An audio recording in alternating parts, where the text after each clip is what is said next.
санаа энэ байна. Та бүхэн өнөөдөр амглан гэлтгэн. Тэгээд өнөөдрийн ишлэлийг тантай хуваалцаж үзэж байна. Тэгээд Лук номын 22-ын 14-16. Цаг нь болоход тэр тухлан суулаа. Элч нар түүнтэй хамт байв. Иесус тэдэнд би завхаасаа өмнө энэхүү дээгүүр өнгөрөх баярын зовыг та нарын хамт барьсан гэж ихэд хүссэн билээ. Би танарт хэлье. Энэ нь Бурхны хаанчлалд бэлэгдэл би эзээж дахиж зог барихгүй гэж. Тэр үнэхээр цаг нь болоход тэр тухлан суусан байгаа. Иесус бүх зүйлийг Бурхны төлөвлөсөн цагийн дагуу явдаг байсан. Гэхдээ Бурхны хүү гэсэн цаг нь болоход тэр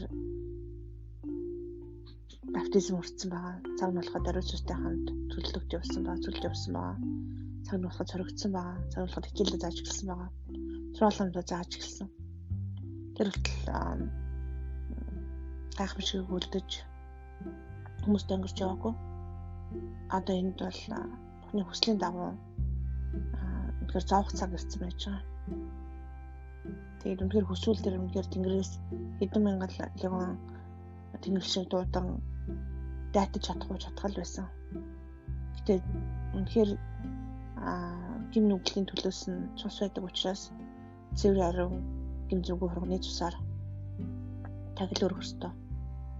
Тэгээд тэр тухлан суугаад элч нар буюу түүний сонгосон дагалдагч нартайгаа суугаад түүнтэй хамт байв.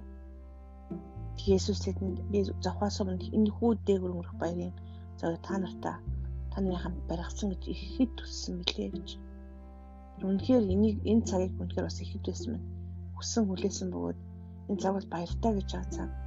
Тэгээ бас үнэхээр зовлон дундуур хаашаа явах гэж байгаа мэдж байгаа цаг. Харин тэнд барих гэж байгаа тэр хүмүүс нь хамт байж байгаа хүмүүс нь юу болж байгааг ерөөсөө ч ухаараачгүй байгаа. Ойлгохгүй. Эзэн хэдийгээр их үзүүлгүүдийг мэддэг боловч гэсэн үнэхээр мэдэхгүй байна. Харин Иесус яг мэддэг хүний хувьд мэддэг үнэхээр Бурхны хүүгийн хувьд өөрөө юу хийх гэж байгаа, ямар замаар тулгаж байгаа мэдж байгаа хувьд үнэхээр агуулмжтай хүмүүстийг хэлж өгч байгаа. Тэгээд би танарт хэлье энэ Бурхны хаанчлал бэлэгдэл би эзэж дахиж зав барихгүй гэж.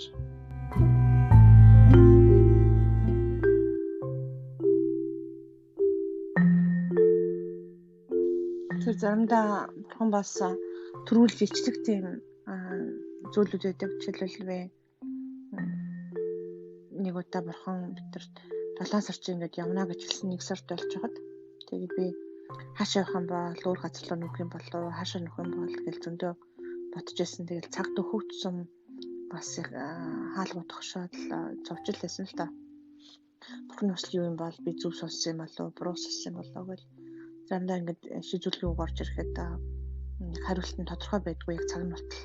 Тэгээд үнэхээр цаг нь болохоор л тэр бүх зүйлийг илчлэгддэг байгаа. Тэгээд 7 сар болоход би яг Америк явах болсон мэдсэн.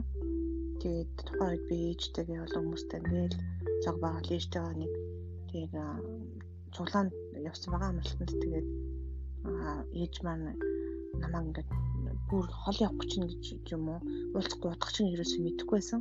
Би бол дотроо мэдчихлээсэн.